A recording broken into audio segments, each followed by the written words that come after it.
Do you know the real reason most marriages and relationships fail?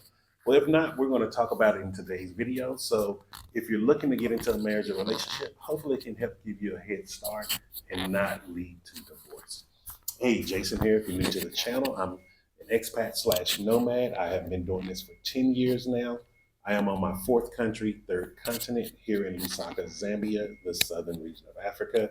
And what I've started doing is sharing with you what I've learned along this 10-year journey.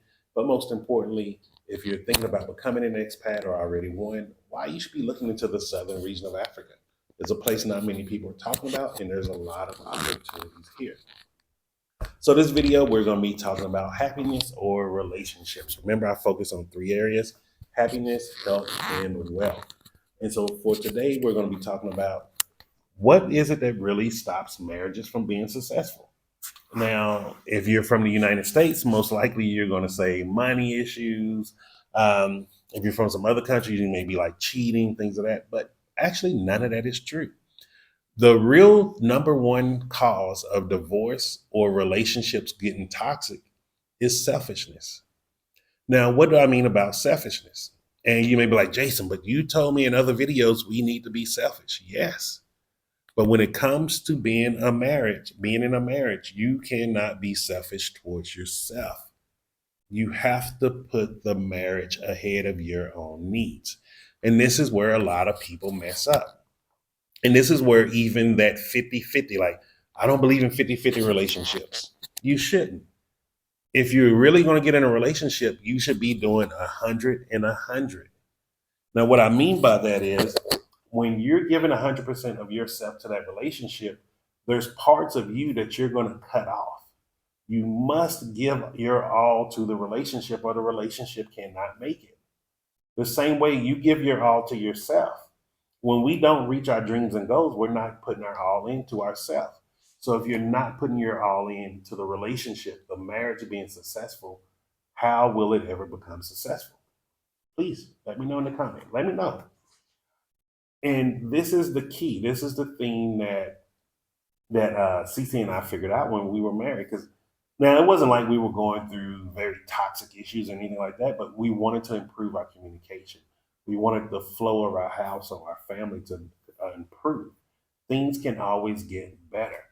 And also, as we both were doing our individual growth, we didn't want to feel like we were leaving the other person behind, because that is something that happens. Also, you can easily get uh, I don't want to say confused, but you can get a false image that when you're doing your professional development in the areas that you're gaining, that your partner may not be doing the same. And the truth may be that they're just focused on a different area that you're not focused on. So you have to understand, how do you grow separately to become better as a whole. Give you an instance, like Cece, she went really big on the business side as far as digital marketing, email marketing, ad revenue, AdSense, all of those things. Whereas I went more heavy on the crypto side. So I started really getting deeper into what is Bitcoin, what is blockchain, what is the meme coins, how do I find opportunities, where she was on that end. So we were growing differently on two different areas, and it was growing at an equal pace because we both were learning our subject matter perfectly, and we were bringing both of those to the relationship. So while Cece was doing the end of the email marketing, the digital marketing, AdSense, and all of that, I was bringing in the crypto in. And so we were bringing it in as a whole. We were growing individually, but it was for the relationship to become better. And that's how financially we was really getting to a really great place. It didn't happen overnight. It happened through sacrifice and hard work. And that's what a relationship is: sacrifice and hard work. Just because you go to a courthouse or you get in front of a bunch of people and say, I do, and dressing nice and spend a bunch of money, that doesn't make you be in a marriage. A marriage is about sacrifice. What parts of you are you going to sacrifice for the betterment of a relationship? You can't be the same person you are right now as a single person, or even as a person that's dating, and think you can continue to be that person in a marriage. It does not work. That's like saying oh, the same mentality that may have got you through in sports, you can use that for every other part of your life. No, you can't. You can't be super competitive everywhere. You're going to be blocking a lot of opportunities, and a lot of people are not going to want to work with you. And that's what happens with relationships. If you watch a lot of these dating shows, especially the ones on Pop the Balloons, listen to what people say. Most of those people do not want a relationship. Most of those people do not want a marriage. They say they want someone who's marriage minded, but they didn't say they are marriage minded. And this is where a lot of people are going wrong. Just yesterday, I was, what is it? Oh, flies. Just yesterday, I was watching one of the Pop the Balloon shows, and it was the young lady. What did she say? Because she's from Cali somewhere, and she was using Cali slang. But like she was essentially asking, like, "Are you a drug dealer? Are you a gangbanger? These are what I'm used to going to, but now I want to change. So you got to show me your work." And I'm like, "That's not how it works. You're probably still attracted to those people, and you had kids by those people. So think about it. Like someone in my position, I went to the military, retired. I have a government pension through the military. Everything I worked hard for, never been to jail. I don't have children because I wanted to be super responsible while I was in the US. And, having kids is a burden. I'm not saying it to be mean, but when you grow up and you see people in the child support institute and you just see how much education costs, that's a lot of money. The financial needs to take care of a child is a burden. Like that is a lot on a person. And I wasn't willing to take that in when I was in the United States. I was like, why is it costing so much just to live here? Those one of the things that I never liked about the US was the cost of living. And so why would I get with someone who's most likely had kids from someone who's from a guy that's been to jail, maybe sold drugs, gang banged and all that? It's not going to work. We're not going to hold the same conversations. We're not going to be interested in any of the same things. And so we have to start realizing everybody isn't meant for everyone. And that is okay. That's the other part of why marriages keep messing up. You can have physical intimacy and build a semi bond. Is more of Stockholm syndrome. Most people's relationships are actually Stockholm syndrome. The only reason they are even still together is because they've been together for a long time. If people was to be really honest, they are not with the person that they truly love. They're just saying I love you, and it is Stockholm syndrome. And the only reason they're afraid to leave is because they don't know what else is out there. And most of us have been taught to fear the unknown and just accept the misery and company that comes along with just being attached to someone.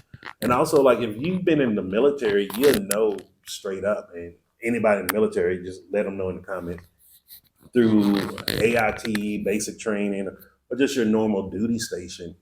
People fall in love through proximity. People don't fall in love because they love each other or like each other. It's proximity. The more time you spend with someone, you're going to develop feelings for that person, even if you don't really like them. And that's one of the things that people don't talk about. Like, and this is why, like, I tell people all the time, like, stop focusing on love. Like, you can develop love with anyone. Focus on communication. You can't communicate with everybody. That's what people don't realize. You cannot communicate with everyone.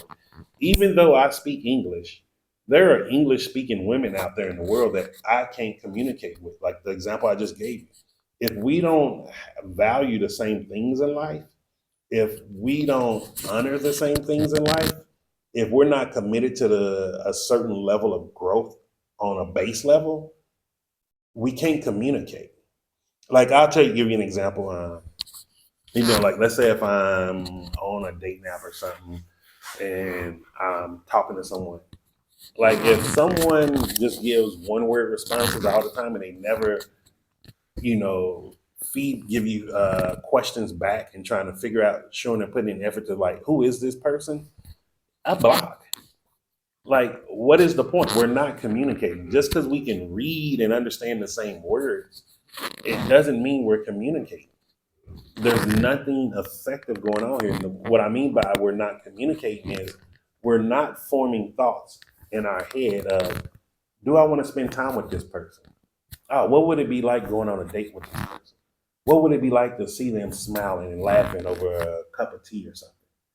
That is what communication is. Communication start getting your imagination going, and then you should be imagining yourself doing certain activities with that individual, not just physical intimacy. We have to stop focusing so much on physical intimacy and focus on the other hierarchy of needs. And if you haven't ever studied Maslow's hierarchy of needs, please do so. It has been broken down into a lot of different perspectives, and I think someone's even broken it down on the relationship perspective, or it might have just been one of the trainings I was doing. I don't know. We'll see.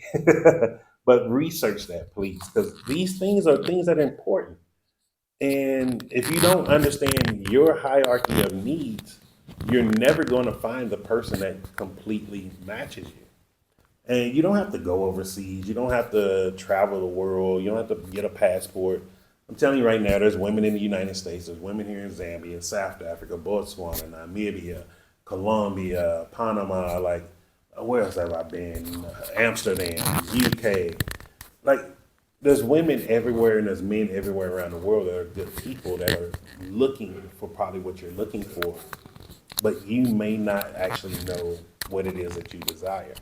And that is why I'm going to say it again, like I always say, take marriage off the table and truly get to know a person. Don't even date a person with the intentions of getting married. Date a person with the intentions of getting to understand them, to get to know them. And then you'll start seeing, you know what, maybe this person isn't the person for me as far as a long-term relationship. And guess what? Then there's no bitterness, no hatred, no pettiness.